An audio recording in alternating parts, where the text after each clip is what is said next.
Dear students, today we will talk about degrees of freedom and constant. हाँ बच्चों, आज हम हिंदी में बात करेंगे। डिग्रीज ऑफ फ्रीडम का मतलब क्या होता है? कोई भी फ्री पार्टिकल, नॉट बॉडी, कोई भी फ्री पार्टिकल अगर डी डायमेंशनल स्पेस में मूव कर रही है और उसके ऊपर कोई भी बाहरी दबाव नहीं होता है, तो उसका number of degrees of freedom होता है डी। कैसे?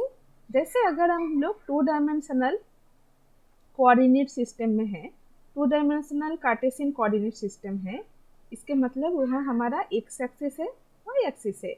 अब कोई भी एक सिंगल पार्टिकल इस सिस्टम में कैसे मूव कर पाएगा? ये either according to x direction और अकॉर्डिंग टू वाई डायरेक्शन ये मूव कर पाएगा। तो इसका पॉसिबल डायरेक्शन ऑफ मूवमेंट क्या है? इसका पॉसिबल डायरेक्शन ऑफ मूवमेंट दो है, एक है एक्स, एक है वाई।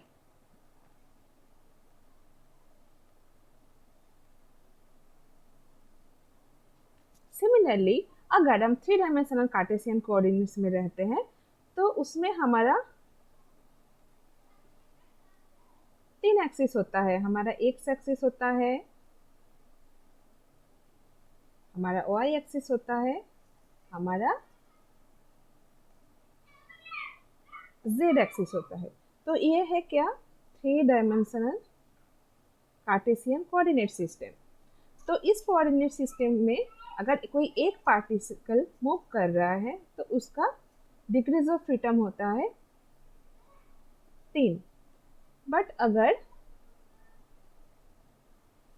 एक के जगह हमारे पास एन पार्टिकल्स होता है तब डिग्रीज ऑफ फ्रीडम क्या होता है? अगर हमारे पास एन पार्टिकल होता है तब डिग्रीज ऑफ फ्रीडम हो जाता है 3 × n। जैसे सोचो, यहाँ बहुत सारे पार्टिकल्स है, सिस्टम ऑफ पार्टिकल्स है। There are n number of particles, then degrees of freedom क्या होता है?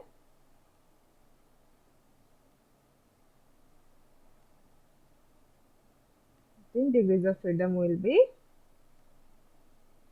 3 × n। अब यहाँ ये जो मोशन है पार्टिकल्स का, ये रिस्ट्रिक्शन नहीं है, मतलब ये थ्री डायमेंशनल स्पेस में कहीं भी जा सकते हैं, कोई भी रिस्ट्रिक्शन पाबंदी इसके ऊपर नहीं है। अगर हम इसके ऊपर कोई पाबंदी लगा देते हैं तब ये मोशन को कॉन्स्टेंट मोशन बोला जाता है, फ्री मोशन नहीं बोला जाता है। जैसे एज एग्जाम्पल, लॉकडाउन के समय में अब सभी के ऊपर पाबंदी है, घर में रहना है, तो घर में रहना है मतलब your motion is constant, your x y z is constant, तुम घर के बाहर नहीं जा सकते हो। तो इस तरह का कॉन्स्टेंट मोशन जब होता है तब डिग्रीज ऑफ फ्रीडम घट जाता है। तो ये जो पाबंदी होता है, इस पाबंदी को फिजिक्स में और मैथमेटिक्स में हम इन टर्म्स ऑफ इक्वेशन लिखते हैं। जैसे कि सोचिए, एक हमारा कोई two dimensional Cartesian coordinate system है जहाँ ये पाबंदी लगाया गया है कि यहाँ एक सर्कल है, इस सर्कल के ऊपर ही वो पार्टिकल मूव कर पाएगा। हम एक सर्कल ड्रॉ कर रहे हैं, सर्कल विथ रेडियस a।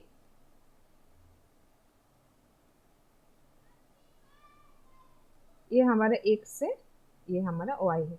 तो हम क्या पाबंदी, क्या कांस्टेंट लगाए हैं? जे जो पार्टिकल यहाँ घूम रहा है, कोई एक पार्टिकल अगर घूम रहा है तो ये सर्कल के ऊपर ही घूम पाएगा, इसका ना अंदर ना बाहर। अलोंग सर्कल, सर्कल का जो परिधि है, जो पेरीफेरी है, इसके ऊपर ही घूम पाएगा। तब जो ये हम कांस्टेंट लगाए, ये कांस्टेंट क्या हुआ? सर्कल की इक्वेशन हो गया, पार्टिकल का equation x² + y² is equal to a²।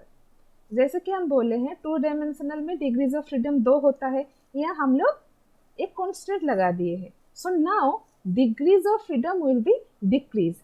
तो अब नया डिग्रीज ऑफ फ्रीडम क्या होगा इस पार्टिकल के लिए? इस पार्टिकल का डिग्रीज ऑफ फ्रीडम घट जाएगा। कितना घटेगा?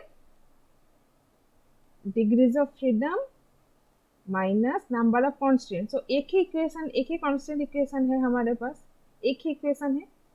सो 2 माइनस 1, सो क्या होगा, इज इक्वल टू 1। अगर ये मोशन 3 डायमेंशन में होता, एक्स वाई के साथ साथ अगर हमारे पास यहाँ और एक तीसरा एक्सिस भी होता, सोचो एक जेड एक्सिस होता,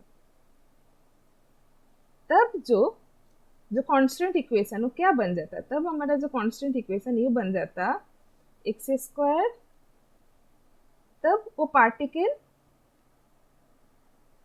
जो सरफेस है x square plus y square plus z square, इसके सरफेस के ऊपर ही ओनली मूव कर सकता है। ऐसा अगर हम कांस्टेंट लगा देते हैं, 2 डायमेंशन में क्या था, पेरीफेरी, अलॉन्ग पेरीफेरी मूव कर सकता है। 3 डायमेंशनल में हम क्या कांस्टेंट लगाएंगे, जी ये सरफेस के ऊपर ही मूव कर पाएगा, ना सरफेस के बाहर ना सरफेस के अंदर। अगर ऐसे होगा तब ये है कांस्टेंट इक्वेशन, ये है कांस्टेंट इक्वेशन, ये है एक ही कांस्टेंट इक्वेशन है। So number of constant equation is 1, इधर भी नंबर ऑफ कांस्टेंट इक्वेशन 1 था। तो अब डिग्रीज ऑफ फ्रीडम हमारा क्या हो गया,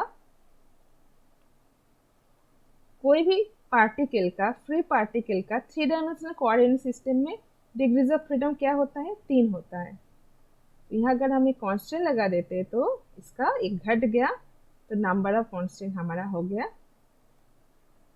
2। तो ऐसे ही अगर कोई भी पार्टिकल का जो यूक्लिडियन स्पेस में 1 डायमेंशनल, 2 डायमेंशनल, 3 डायमेंशनल स्पेस में जो डिग्रीज ऑफ फ्रीडम्स होता है वो घट जाता है अगर उसका मोशन हम लोग कांस्टेंट कर देते। तो इस तरह का एग्जाम्पल जहाँ इसका जो पोजीशन है एक्स वाई जेड से हम इसका पोजीशन बोल रहे हैं, तो ये एक्स वाई जेड जो फंक्शन है, ये अगर फंक्शन को हम कोई एक इक्वेशन के तहत लिख सकते हैं, जहाँ इस इक्वेशन को हम लोग लिख सकते हैं, ये जो x square plus y square plus z square, इसको हम f of x y z, और हम इसमें टी भी जोड़ देते हैं, टी टर्म नहीं है बट टी के कोएफिशिएंट 0, टी ऐसे करके अगर लिखते हैं तो ये इक्वेशन को कैसे लिखते हैं, इज इक्वल टू 0। तो अगर हम जो कांस्टेंट इक्वेशन है उसको f of x y z, उसका जो कोऑर्डिनेट्स है, कोऑर्डिनेट्स एंड टाइम का फंक्शन होता है, उसको इक्वल टू 0 करके अगर हम लोग लिख सकते हैं, तो इस तरह का कांस्टेंट को बोलता है हॉलोनोमिक कांस्टेंट।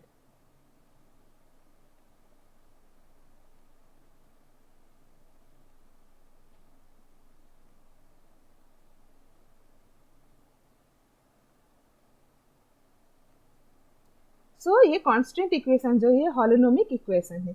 अगर हम इसको x square plus y square plus z square equal to a square इस तरह के फॉर्म से, मतलब f of x y z is equal to 0 इस फॉर्म से नहीं लिख पाते हैं, इक्वल टू 0 फॉर्म में नहीं लिख पाते, तब उस तरह का कांस्टेंट को बोला जाता है नॉन हॉलोनोमिक इक्वेशन और नॉन हॉलोनोमिक कांस्टेंट। जैसे क्या, अब तक हम बोल रहे थे जो ये पार्टिकल मूव कर सकता है अलोंग द सरफेस। अगर हम अलोंग द सरफेस ना बोलकर हम ये बोल दे जो सरफेस के ऊपर और सरफेस के अंदर दोनों जगह में ये मूव कर सकता है, तब क्या होगा, तब इक्वेशन बदल जाएगा। तब इक्वेशन बदल कर क्या होगा, तब वो ऐसा दिखेगा तब वो इक्वेशन हो जाएगा x square plus y square plus z square अंदर और सरफेस के ऊपर, ऐसे अगर हम बोले less than equal to a square. इसका मतलब हो गया वो जो पार्टिकल है वो 3 डायमेंशनल स्पेस में एक स्फीयर है जिसका ए रेडियस है, उस स्फीयर का अलोंग द सरफेस मूव कर सकता है, उसके अंदर मूव कर सकता है। तब क्या हुआ, तब हम इस इक्वेशन को f of x y z t equal to 0 इस फॉर्म में नहीं लिख सकते हैं। ये क्या फॉर्म हो जाएगा, तब हमारा फॉर्म हो जाएगा f of x y z T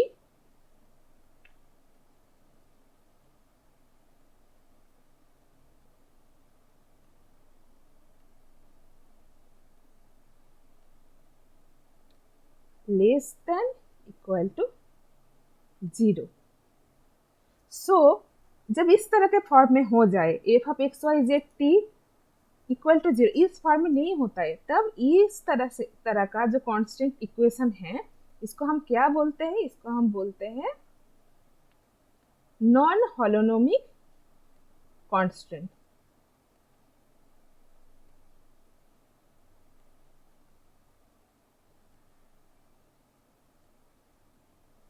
non holonomic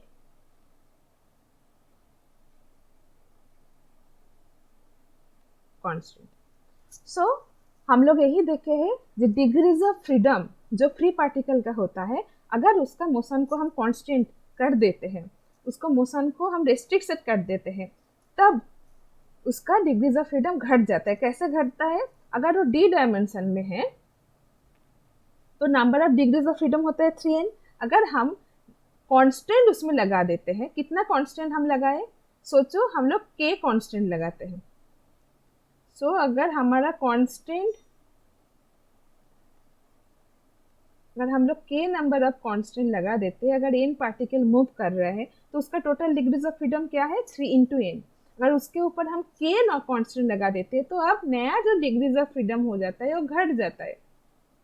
घट कर क्या होता है?